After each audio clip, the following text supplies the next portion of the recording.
Hi, my name's Phil. I'm talking about politics, and in this video I'd like to discuss the media details emerging of Boris Johnson's roadmap for exiting the pandemic in the UK, alongside what experts are saying about the new variant that everyone is desperately trying to suppress as we roll out vaccinations. But first, if you'd like to be notified of daily news in politics, please subscribe to the channel and click the bell notification icon. So the newspaper headlines this morning, full of details about the government's intended roadmap. Boris Johnson's plans to ease restrictions without ever having to reimpose them. That's the plan, he says, without having to ever reimpose them. Yes, I know. But at least there's going to be a written plan to hold him to this time. Except he's supposed to be revealing the plan next Monday. That's what I understood, next Monday. But the newspapers are apparently having some details now. And this is what Boris Johnson has been doing really since the start of the emergency. Briefing journalists about government policy before Parliament or even his own MPs. And I remember when this used to infuriate Conservative MPs, and they actually came close to giving an awful lot of trouble in Parliament over it. And I cannot now remember the last time they piped up, which is a bit of a worrying sign that they're just letting Johnson do whatever he wants. And I actually wonder if what annoyed the Conservatives wasn't that Boris Johnson wasn't announcing policy to them first. Maybe what they really objected to was the fact that it was Dominic Cummings's plans being announced to the press and bypassing them. And with him out of the picture, maybe they don't care anymore. But anyway, there's a plan that newspapers reckon they have details of.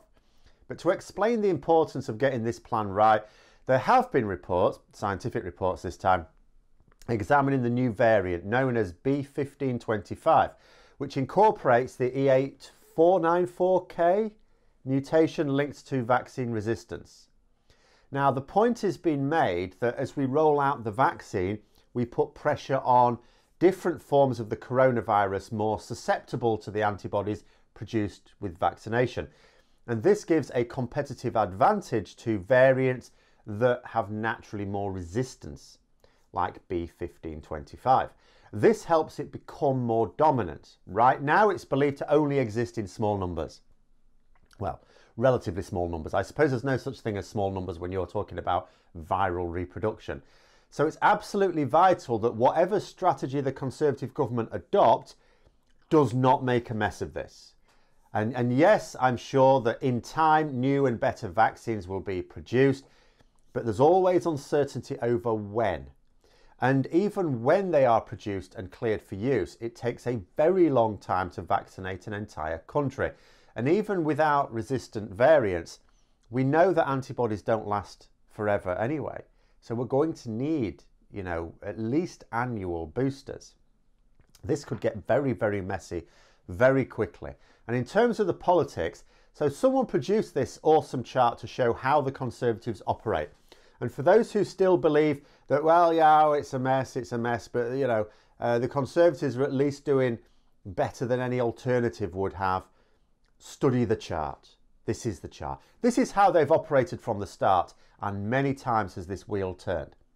So what's in this roadmap where details have been passed on to the journalists? Well, if you read any single account, you get a particular impression, but reading several, it can get a little confusing. I'm going to pick on two. So the Daily Telegraph, for example, says that lockdown will continue until cases drop below 1,000 a day. Okay, that seems to be in line with expert advice. But then the Daily Mail has a different headline. They give a timeline of restrictions being eased. It says that hotels and self-catering holiday apartments will be opening this Easter. What? Because at the current rate of decline, we would not expect to be below 1,000 new cases per day by then. Even if the number of new cases continue to decline at the current rate, which is very steep still. And when you consider that we expect the government to open up schools in just over 2 weeks without implementing any of the safety measures called for by experts, only a fool would think that the rate will continue to decline at the current rate. No. Once schools open up again, an optimistic outlook will be that the rate of decline will slow. Tail off. Worst case scenario is it goes back up. Now, I don't know which is the realistic one, but I do know that what is definitely not going to happen is it's definitely not going to carry on falling sharply. Obviously allowing for the couple of week lag before, you know, transmission and cases and start showing, or a week or so. But then the Mail says that pubs and restaurants will open in May. I mean, is this the outdoor only service that was being discussed in the media last week? No, not according to this report, where it appears that you can even mix with another household indoors in a pub at some point in May. It then goes on to say that in June, you'll be able to mix up to 6 households indoors. Then it proudly claims that in July, UK leisure and tourism will be largely back to normal. Largely back to normal in July. Now, I don't know about you. I have a very bad feeling about this.